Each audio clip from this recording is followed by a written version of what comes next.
Bonjour à toutes et à tous, j'espère que vous allez bien. On se retrouve aujourd'hui pour une vidéo un petit peu spéciale. Comme vous l'aurez vu dans le titre, je vais vous parler des pierres et des cristaux.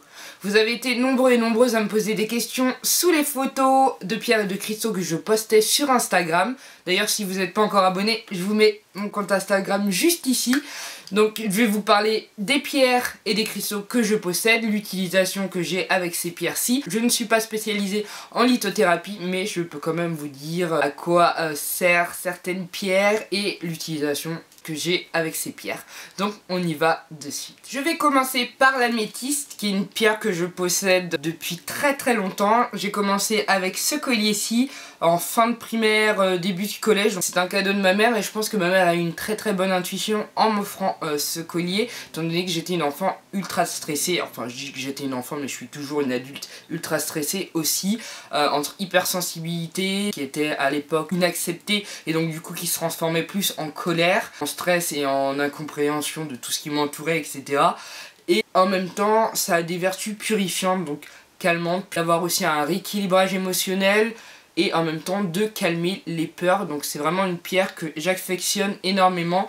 Je l'ai aussi au niveau de ce bracelet-ci qui comporte des améthystes et des hématites, mais je l'ai aussi en format de ruse, qui est très joli d'ailleurs. C'est une de mes plus jolies pierres, je trouve, et en pierre roulée. Je l'ai aussi en pierre roulée, étant donné que c'est une pierre qui a des vertus calmantes au niveau de tout ce qui est maux de tête. Vous pouvez venir la poser juste ici, méditer, réfléchir, respirer et prendre du temps pour soi. On peut avoir de mauvaises réactions, avoir de très forts maux de tête créés par certaines pierres, donc renseignez-vous, regardez quelles pierres sont bonnes pour vous. Il y a des pierres qui ne sont pas forcément adaptées à vous, donc il y a plein de petits, c'est comme tout, c'est comme les cosmétiques, vous faites des essais, etc. On continue avec le quartz rose. Donc c'est une pierre qui m'a attirée il y a à peu près... quand est-ce que je me suis séparée? C'était vers janvier 2017, donc c'est une pierre qui m'a attirée, et pour cause, c'est une pierre dite de l'amour. C'est une pierre qui est apaisante, calmante, et qui va aussi, c'est pour ça que je vous parle de ma séparation, c'est une pierre qui va aussi vous aider à dépasser le chagrin. Donc c'est une pierre que j'apprécie beaucoup. Je l'ai trouvée à Maison du Monde, non, à Nature et Découverte, pardon. C'est sa version brute, donc qui est très jolie. Et ensuite j'ai deux pierres roulées, dont une qui est toujours avec moi dans mon sac, et je transporte dans des petites pochettes que je vous montrerai après. C'est une pierre aussi qui va vous aider à vous endormir, donc c'est bien pour ça que j'en ai une aussi à côté de mon lit, et vous pouvez en glisser sous vos oreillers aussi pour mieux dormir. Et c'est une pierre donc que je vous dis qui est la pierre de l'amour et qui est rose, et que je trouve vraiment très jolie. Je passe très rapidement sur certaines pierres étant donné que j'en ai pas mal, et si vous voulez vraiment plus d'informations sur les pierres que je vous présente, je vous ferai peut-être une vidéo très courte de 4 à 5 minutes uniquement sur une pierre précise. Le cristal de roche que j'ai en format pendentif, que je porte quelquefois, soit je vais le rajouter avec mon améthyste, ou je vais le rajouter sur un autre collier que j'ai avec une autre pierre. Étant donné que c'est une pierre un cristal qui va servir d'amplificateur, qui va amplifier le pouvoir des pierres que vous avez. Ça va amplifier le pouvoir de l'améthyste et ses effets sur moi. J'ai pas grand chose à vous dire, c'est un bijou aussi que j'ai trouvé chez Cultura. Donc chez Cultura vous avez pas mal de pierres, les prix sont plutôt assez attractifs. Je sais qu'on peut l'utiliser aussi quand on tire les cartes, quand on utilise des oracles ou le tarot. Moi, j'utilise vraiment uniquement en tant qu'amplificateur, donc je vais pas plus vous en parler. Voilà. Une autre pierre sur laquelle je vais rapidement passer, c'est la pierre de lune. La pierre de lune, je l'ai sous la forme d'une bague. C'est la pierre qui représente en tout la lune, la féminité. Avant, je la portais uniquement pendant mes menstruations, pendant mes règles, parce que ça a tendance à apaiser, calmer les douleurs, à vous permettre de mieux passer cette étape du mois, Mais maintenant c'est vrai que je la porte plus souvent, et je trouve qu'elle m'apporte de la confiance, elle me fait assumer mon côté féminin, et je me sens, j'ai envie de dire, plus femme quand je la porte, et je pense que ça a des effets positifs sur moi en tout cas. C'est une pierre que je me suis prise dans une boutique sur Paris qui s'appelle Gudule. Je vous en avais déjà parlé dans un de mes lookbooks. Ils vendent tout type de bagues en argent et de d'autres bijoux aussi, mais moi j'y vais plus pour les bagues avec des pierres, et j'aime beaucoup cette boutique, et je vous mettrai encore les liens en barre d'infos. Je viens vous parler maintenant de l'hématite. Je vous ai dit que j'en possède sur ce bracelet-ci avec mon améthyste. Mais je le possède aussi en format chapelet qui appartenait à ma mère. Hein, mais elle me l'a offert, donc maintenant il m'appartient, que je garde soigneusement. Mais je lui piquais déjà quand j'étais petite, donc c'est pour ça qu'elle me l'a donné maintenant que je suis adulte. Et je l'ai aussi en format petit pendentif comme ceci. Donc c'est une pierre qui m'est très bénéfique. Alors j'ai beaucoup d'intuition, mais j'ai vraiment tendance... Même j'ai pour habitude de ne pas suivre mes intuitions et de regretter ensuite. C'est une pierre de discernement, donc qui va vous permettre d'être plus à l'écoute de vous-même, du coup de plus écouter votre intuition forcément. Et ça permet aussi d'être plus à l'écoute des autres.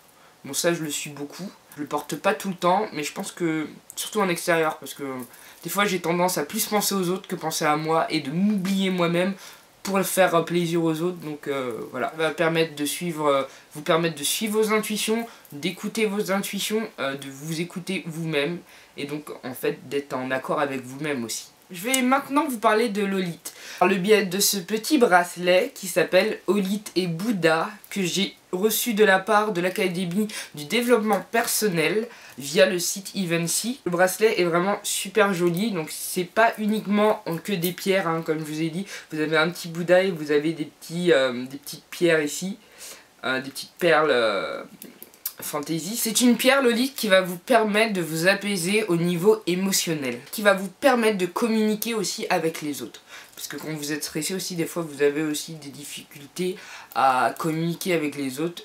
Question de stress, ça peut sortir d'une manière très virulente ou ça peut ne pas sortir du tout et être masqué par une fausse timidité aussi, ça c'est le stress. Donc ça va vous permettre de mieux communiquer avec les autres, de communiquer de façon plus calme. Voilà pourquoi je vous parlais de stress dans la communication et de virulence dans les propos. Donc voilà, je sais qu'à l'époque j'avais tendance, je suis très franche et j'avais tendance à être un peu...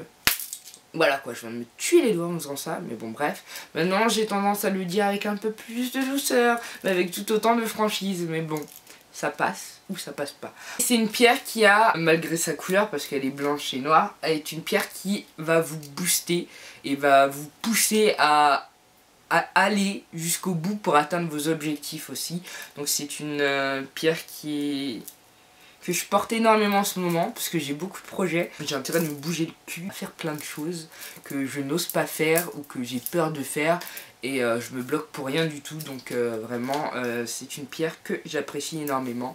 Donc comme je vous ai dit, je vous mettrai de toute manière le lien de l'Académie du développement personnel pour retrouver ce bracelet-ci ou d'autres pierres parce qu'ils vendent beaucoup de pierres et de cristaux sur leur site.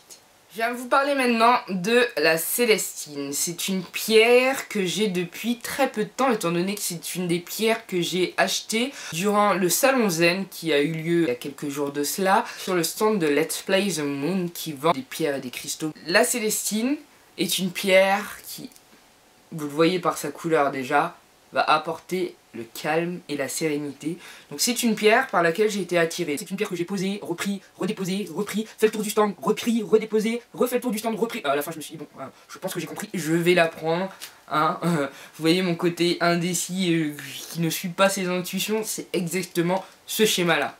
Mais bon, vu que c'est une pierre que j'ai depuis très peu de temps, j'avouerai que j'ai pas encore d'utilisation spécifique avec celle-ci. Alors, j'ai le tarot des anges de Dorine comment déjà, Virtue, je vous mettrai en barre d'infos. Étant donné que c'est une pierre qui vous permet de communiquer avec les anges, avec vos anges, donc je pense que je vais l'utiliser pour booster mes guidances au niveau du tarot des anges. Hasard ou pas, en tout cas ça tombe bien et je vais l'utiliser du coup pour le tarot. Je viens maintenant vous parler de pierres qui sont là pour vous donner la pêche, la joie, le bonheur et même l'abondance. Je vais vous parler de la citrine. Je vais vous présenter les deux citrines que j'ai pour vous montrer la différence. Donc celle-ci est une citrine qui a été chauffée. Donc c'est une améthyste en fait qui est chauffée et qui prend cette teinte-ci. Donc les énergies ne sont pas identiques à la citrine qui est presque transparente mais légèrement jaunâtre qui est juste ici, qui est une citrine naturelle. Enfin là elle est polie. Les énergies ne sont pas identiques, elles sont moins stables au niveau de l'améthyste qui a été chauffée. Personnellement, celle-ci je la mettrais plus au niveau de mon porte-monnaie étant donné que ça apporte l'abondance, hein, et que je ne roule pas sur l'or. et celle-ci au niveau de mon ordinateur quand j'écris mes articles, quand je me prépare à bosser pour avoir plein d'énergie. Donc c'est une pierre qui va apporter de la joie, de la gaieté, du bonheur, qui va vous donner un coup de boops, un coup de boost. Bref, et donc de l'énergie et de la bonne énergie. C'est aussi une pierre qui va permettre la prise de décision quand vous travaillez, quand vous révisez. C'est plutôt pas mal d'avoir une citrine à côté de vous. Oula, j'allais faire tomber ma pierre. Donc voilà, mais c'est une pierre que j'apprécie énormément et voilà. Il y a mon chien qui est en train de ronfler, je sais pas si vous l'entendez. Déconcentration ultime, mais il est trop mignon. La calcite jaune ou la calcite dorée. Donc ça aussi c'est une pierre que j'ai pris sur le stand de Let's Play The Moon. C'est marrant parce que cette pierre-ci plus la prochaine pierre que je vais vous présenter, j'ai discuté avec Aurore Weber du blog Bonheur au Naturel. Elle m'a fait une mini guidance et ensuite dans les pierres qu'elle me conseillait, il y avait la calcite jaune et la pierre que je vais vous présenter ensuite. Donc c'est assez drôle comme quoi j'ai été vraiment attiré par ces deux pierres et les deux pierres dont j'avais besoin à ce moment précis. La calcite jaune est une pierre qui va vous donner un boost au niveau de l'énergie physique, de l'énergie mentale, qui va aussi vous aider à lutter contre vos anciennes croyances et en même temps plus de confiance en soi et aussi qui va booster votre créativité. C'est une pierre qui va vous aider aussi à vous affirmer lors des confrontations et en même temps qui va vous apporter aussi de la joie de vivre. Si j'en trouve une énorme, il est fort probable que j'en prenne une énorme aussi. Enfin bref. Voilà. Je passe à la jaspe rouge, donc qui est la seconde pierre dont je vous parlais. Donc c'est une pierre qui va permettre le rééquilibrage de la personne qui la porte, mais aussi qui va vous aider à avoir confiance en l'avenir, qui va vous apporter aussi confiance en soi, de s'affirmer par l'action, d'avancer et de vous épanouir aussi. Donc c'est une pierre que j'apprécie beaucoup et que je garde aussi près de moi et que j'aime beaucoup, et je l'ai en format roulé, enfin en type de pierre roulée. Et voilà pour cette vidéo, j'espère qu'elle vous aura plu. N'hésitez pas à partager avec moi en commentaire si vous utilisez déjà certaines de ces pierres. Je vous ferai une prochaine vidéo parce que je vous ai pas présenté toutes mes pierres. Je vous ferai sûrement une vidéo sur les pierres de protection comme l'œil de tigre, lapis-lazuli, la labradorite ou l'obsidienne noire. Et j'ai d'autres pierres aussi qui sont ici et d'autres encore là-bas. Donc j'espère que cette vidéo vous aura plu. N'hésitez pas à me laisser des commentaires, comme je vous ai dit, un petit pouce en l'air si vous aimez ce type de vidéo et la catégorie Greenwich que je viens d'ouvrir sur la chaîne et le blog. Donc je vous dis à très bientôt.